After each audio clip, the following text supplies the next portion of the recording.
Hello everyone, and welcome back. Today we're diving into the most magical corner of the Warhammer 40k galaxy. A place that is as beautifully inane as it is heartbreaking. Today we're talking about Prospero. Now don't let the name fool you, it is anything but prosperous. If you know anything about the Thousand Sons, or their Primarch, Magnus the Red, you know that this isn't exactly going to be a happy story, but realistically, what is in the 40k universe? Now you have to visualize a world that on the surface, it seems like a literal paradise. Lush forests, crystal clear rivers, white marble spires reaching all the way up into the clouds. But under the surface, things only get curiouser and curiouser. This world is situated smack dabbed in the Ultima Segmentum, and for a long time it was seen as the crown jewel of psychic potential. But because Warhammer is going to Warhammer, that beauty was just a thin veil over something much more dangerous and vile. So the thing about Prospero is that it wasn't always a dead world. Back in the day, it was a verdant dreamscape crafted by the wizards that lived there, but it was also a planet of ghosts. This landscape was dotted with massive skeletal ruins of a civilization that died out long before the Imperium ever even reached it. The Thousand Sons eventually figured out why. Thousands of years before the Imperium was even a dot in the Emperor's eye, a massive warp event turned everyone's psychic switch on from the original populace of the world. Now this might sound cool until you realize it included and attracted the psychneueins. These are the indigenous creatures that are essentially psychic parasites from Prospero. And now that they were essentially given a smorgasbord, they didn't just hunt the individuals, they hunted the mind and the soul connected to it. It got so bad that the only place humans could survive upon this world was a single, unbelievably well-fortified city known as Zika. Zika was depicted as being one of the most incredible wonders in the entirety of the galaxy. It was a gleaming city of light, made of glass and white stone, nestled between the tallest mountains of the world and the most magnificent of bays. But it was only possible to maintain this city due to the psychic powers of its citizenry, as they constantly used massive telekinetic shields to keep the psychneuein parasites at bay. The moment anyone stepped out of the city walls, you were basically exposed to the desolation of Prospero, and you really didn't want to be there. Inside of this one city's walls, it was a utopia, but outside it was an infested, parasite-riddled nightmarescape, one comparable to even Baal. But the city itself, well, it had every amenity imaginable, all powered by psychic might. They had weather control arrays, massive underground gardens, and a population dedicated to learning and the arts, be they psychic arts or creative arts, such as painting, statue work, etc. For a hot minute, it was potentially the most civilized and educated place in the entire galaxy. Then everything went wrong. Now, to understand Prospero proper, we have to talk about what actually happened to it before the current era. And that would be the Battle of Prospero, which is one of the most significant moments in the entirety of the Horus Heresy. Under the orders of the Emperor, Russ was sent to get his brother Magnus due to Magnus having broken the wards and gone against the wards the Emperor had set up for his Webway project, allowing all manner of demons to essentially crush humanity's dream of being free from the warp. This was because Magnus the Red decided to attempt to tell the Emperor that Horus had betrayed them all, in a way that the Emperor had explicitly forbidden through the psychic arts. And though arguably Leman Russ was expertly manipulated by Horus, he still acted on his long-held desires, as he and his Space Wolves, rather than just going to censure Magnus by picking him up and bringing him to the Emperor, went full apocalypse, as they didn't come to talk anymore.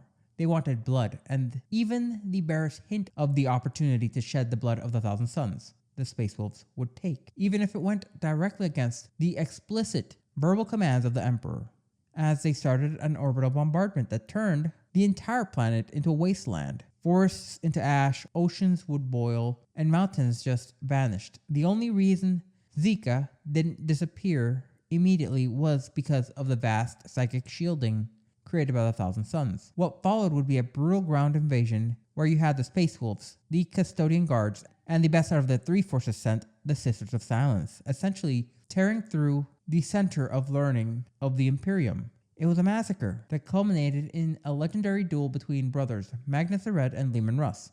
Magnus would eventually be defeated, but before the killing blow could be struck, he did the unthinkable. He made a deal with the chaos god Tzeentch. In that instant, Magnus and his surviving sons, along with a duplicate of the city, were ripped out of reality and plopped right onto the planet of the sorcerers. Prospero would be thereby left as a silent, blackened husk, a dead world, haunted by the ghosts of the slain and the artifice of a brother betrayed. For thousands of years, Prospero sat cold and empty, but recently, in the Era Indomitus, things have shifted rather significantly, as the planet of the sorcerers has actually re-emerged near Prospero in a similar orbit, and Magnus has returned to his old home. But he's not here to rebuild it into a paradise. He doesn't want white marble and art. He's turning it into an anvil and a part of his new psychically awakened kingdom. And it is being used to hammer out the weapons for the Thousand Sons as a great forge and a forward operating base, functioning as a grim reminder to the universe that you can never really go home again, and things will never be quite the same way they used to during the height of humanity's imperial dreams. So now that we've talked about the City of Light and the tragic fall of Magnus the Red, we should really take a look into what was actually living in the bushes while the Thousand Sons were busy reading their scrolls in Prospero. Because honestly, the ecology of Prospero is one of the more interesting things about the world itself. The beings from this world seem almost as if they were ripped right out of a horror movie. And it really puts into perspective why Zika was so fortified to the point that it could take multiple blasts from the Space Wolves' orbital bombardments with very little damage, despite the majority of their defenses being intentionally down at the time.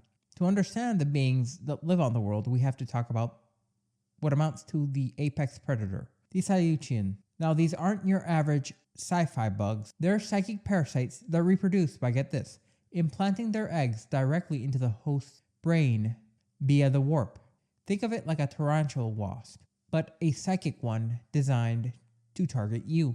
And the most terrifying part about all of this is that you won't even realize that it's happened until it happens. You'll just be walking along having a nice day, and suddenly you're a biological nursery for a swarm of psychic wasps. There's one story that highlights just how high the stakes were when dealing with these abominations. There was an archaeologist living in Zika who went out one day for a day trip, which in hindsight was a terrible idea.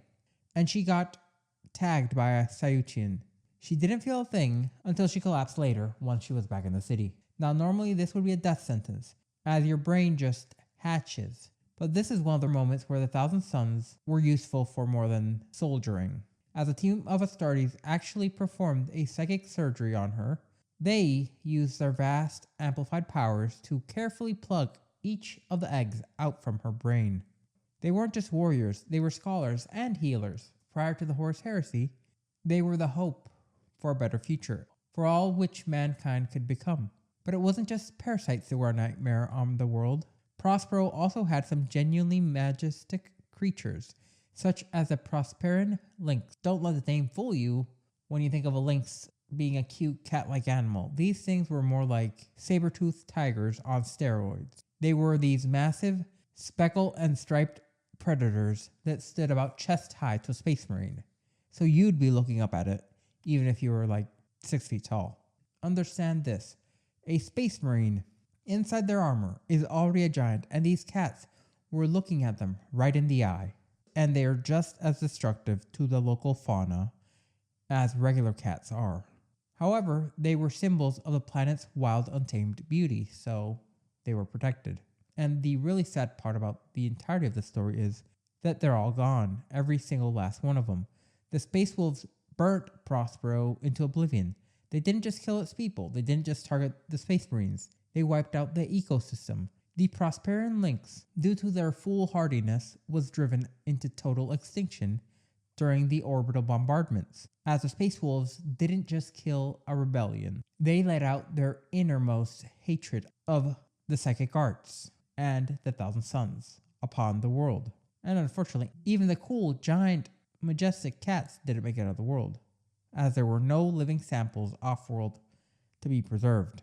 So now on to talking about why anyone would ever want to live on Prospero. Because let's face it, it wasn't exactly prime real estate before Magnus even showed up. Prospero was basically the gigantic equivalent of a witness protection program because it had no real quantities of natural resources worth using. It was also extremely isolated within the Ultima Segmentum, and there was barely anything to eat alongside the massive predators. However, it did have a rather stable environment. But we have to remember that during the Dark Age of technology, if you were different, meaning if you had psychic powers or physical mutations, the rest of the galaxy kinda wanted you dead. And that's how Prospero became a secret refuge for outcasts. The thinkers, the people who wanted to exist without being burned at the stake or turned into ornate lawn ornaments. This colony was built on the idea that knowledge shouldn't be a death sentence, and it should all be explored equally. And for a while, they actually made it work.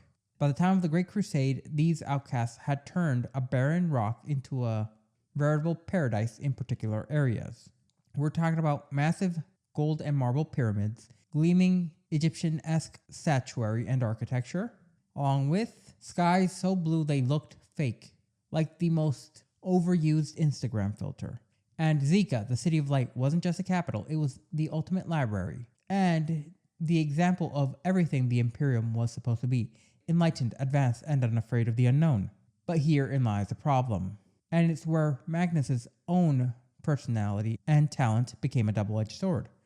Magnus and those like him were brilliant, sure, but said brilliance made them unbelievably arrogant. Magnus believed that he could completely and utterly handle the warp, and this let his hubris grow out of control. Said hubris provided the perfect opening for Horus to start pulling some strings, as it was Horus who basically whispered in Leman Russ's ears that the most stubborn man in the galaxy, the Emperor of Mankind, had for some reason changed his mind, and rather than wanting Leman Russ and his Space Wolves to go collect Magnus so he could be censored on Terra by the Emperor directly, he gave Leman Russ the excuse to turn himself and his Space Wolves into a wrecking ball aimed directly at Prospero. And the craziest thing about this was, Prospero was a Space Marine Legion's homeworld, meaning it should have been a fortress, a nearly impenetrable one at that, as it had massive defensive lasers buried miles deep into the ground, orbital defense platforms, automated minefields, and a litany of other implements and tools that would have made the Space Wolves bleed significantly more than they did during their invasion. But because the Thousand Sons were so focused on their scrolls and their rituals, they truly didn't believe that their brothers would ever attack them. However, Magnus did, in his despair, actively allowed the invasion to happen, believing it to be his penance, as those defenses were left in a total state of inactivity. And because they didn't truly believe that they would be attacked in such a manner, they were caught completely off guard, not because they weren't strong, but because they were too busy focusing on dreaming of a better future to prepare for the knife that was about to be plunged in their back. That, along with a Primarch who had foreseen the attack, deciding that he deserved it. Fast forward 10,000 years to the era Indominus, and Prospero takes a very full circle turn, but in a much darker way than it would have previously. Magnus the Red is now back, and he's brought the planet of the sorcerers with him through a massive warp ritual. And now he's even ruling Prospero again. He's still calling it the New Kingdom, where Psychers can be free from the Imperium's corpse emperor. But the vibe has changed significantly. It's no longer a city dedicated to light and learning. It's an industrial anvil, marble pyramids replaced with massive weapon manufacturing plants, libraries replaced with manufactura, as Magnus is still building a sanctuary, but this time it's a sanctuary built for the exclusive purpose of revenge. He's taken all his old hurt and turning it into tools of war to be used on the Imperium, who were tricked into attacking him.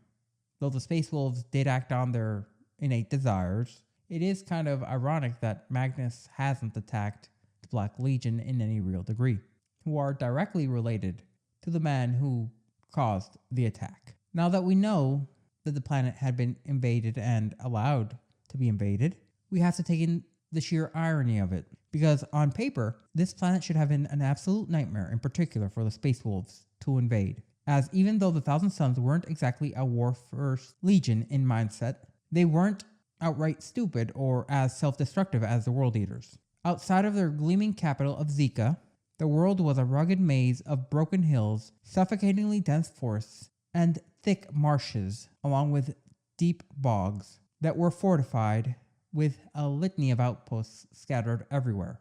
They even had a subterranean enclave belonging to the Zur-Akkad Forge world. If you were invading in general and you didn't get that easy pass from Magnus that Leman Russ and his legion did, you'd look down at the terrain and start immediately sweating.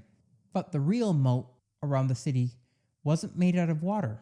It was made out of those brain parasites we talked about earlier, the psychneuein. The wilds were so thick with them, even the combined Space Wolf and Legio Custodes, along with the better half of the Emperor's Talons, the Sisters of Silence, couldn't set up a safe base camp for any extended period of time before being overwhelmed and consumed. They were essentially forced to go straight to the throat of the planet because the planet itself was a biological weapon designed to dissuade any invading army. Zika itself was a natural fortress. To its north, you had the White Mountains, which were absolutely saturated with defensive laser batteries and bunkers manned by the Prosperan Guard. To the west, you had the Valpian Sea, which was deep and treacherous enough to prevent any normal naval landing, even for those like the Space Wolves, whose own homeworld has incredibly dangerous seas. But here's where everything falls apart. The Thousand Sons were so deep into their own research, as Magnus was deep into his melancholy, that while Magnus decided not to bring up the defenses, the rest of the Thousand Sons forgot to even man the defensives until it was too late, as they were actively trying to save the knowledge of their culture, even in the midst of being slaughtered. This was an incredibly bittersweet moment. The sorcerers were holding back flames with one hand and clutching scores of books, texts, and scrolls with the other. Eventually, as we know, Magnus realized the end was nigh, and he used a massive reality-tearing spell to scoop up the remnants of the city, alongside his surviving sons and what little populace was left in the main pyramids, then threw them into the Eye of Terror. He saved the idea of Prospero, but he left the physical world blackened as a haunted tomb as Leman Russ slayed him. But the story doesn't actually end with fire and ash, as later on, the legendary Jagatai Khan and his White Scars showed up to see what the heck had actually happened here. As during the Horus Heresy, the White Scars could not make heads or tails of which side had actually started the treachery, be it the Space Wolves or the Thousand Sons. And when they got there, the White Scars didn't find a battlefield, they found a graveyard. The ruins of Zika were filled with literal vengeful ghosts of the Thousand Sons, whose psychic imprints were still wandering the streets. While the Khan was actually there, he would meet a psychic shard of Magnus the Red, one of the last few good fragments of the Primarch. The man was actually talking to a ghost that was in part alive because of the crystal caves within Prospero. Imagine talking to 1/7 of your brother's soul, all because of the treachery of Horus Lupercal. They end up having this deep philosophical debate about loyalty and the warp. Then, because 40k likes to 40k, Mortarion and his Death Guard show up to make things even more complicated. And you have this incredible brewing tension between the intent of the Khan, the ghost of Magnus, and the Primarch of Decay, who hates Psychers. And it ends up in a brutal brouhaha between the White Scars and the Death Guard on the surface of a dead world, proving that even after Prospero died, the war for its soul never really ended. But there's one more layer to this tragedy, and it's the fact that the person most responsible for its burning was the one who loved it the most, Magnus the Red.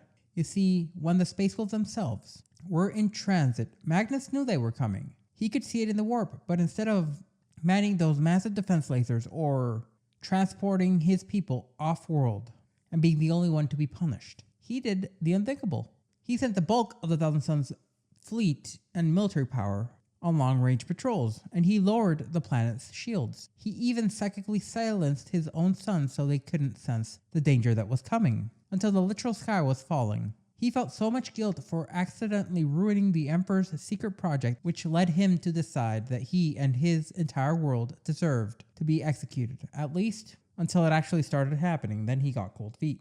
Because of this, he basically handed his children a death sentence, all due to the fact the man could not face his own failure and admit that in his pride and hubris, he didn't know as much as he thought he did. And then there's the Temple-Arcologies. This is where the story crosses from a war tragedy into cosmic horror, as for years the Thousand Sons had these psychic familiars known as Temple-Arcologies that they just kept as little fragments of souls that helped them focus their powers. They were loyal to a fault, to the point that they were almost like pets, always there whispering advice, guiding their sorcerer's hand. But when the Space Wolves landed, the Thousand Sons started getting desperate, and these loyal pets finally shed their masks, as they weren't fragments of souls. In fact, they were small demons of the warp that had been playing the long game. As Zika burned, these creatures didn't help their masters, but rather they laughed and they fed on the sorcerer's panic, pumping them full with so much power that many a Thousand Sun literally exploded like an overfilled balloon, or mutated into mindless monstrosities right there on the battlefield. One of the very things they trusted the most in the universe turned out to be predators that had been lying in wait on the planet since before they were even space marines. Even with this knowledge, the thing that Magnus sacrificed everything to protect was never truly safe, as one of Magnus's personal scribes managed to escape the world with copies of the Book of Magnus, which eventually led to the creation of a secret library known as the Athenaeum Climacus. And for thousands of years, scholars tried to preserve what was left of Prospero's witness. But because 40k will 40k, that dream too died. Ahriman, the greatest son of Magnus, eventually tracked down the library, looted it for his own selfish quest to fix the Legion, and then destroyed the entire world that library sat on, leaving the last pure, non-chaos tainted echo of Prospero to be snuffed out by the very people who were born to protect it. So in the end, Prospero isn't just a story about a planet being blasted into oblivion by the Space Wolves for the millionth time because of foolhardy pride. It's a tragedy about a man who tried to reach for the stars and ended up dragging his entire world into the mire. When you look at the ruins of Zika and see a paradise lost, you avoid visualizing the true horror that it was never a paradise at all. It was a gilded cage built on a foundation of lies and warped beings who were just waiting for the right moment to bite the hand that feeds. And yet Magnus has an unshakable loyalty to all of which is chaos because of his pure, petty pride, showing him to be more like his brother Leman Russ than he would ever care to admit. It's heavy, it's heartbreaking, and it's a reminder that in a galaxy of gods and monsters, sometimes the most dangerous thing you can possess is an open mind. And if you stayed with me until now, I really have to say thanks. But I also have to ask, like and comment because it really does help me in the algorithm, and subscribe for more Warhammer lore.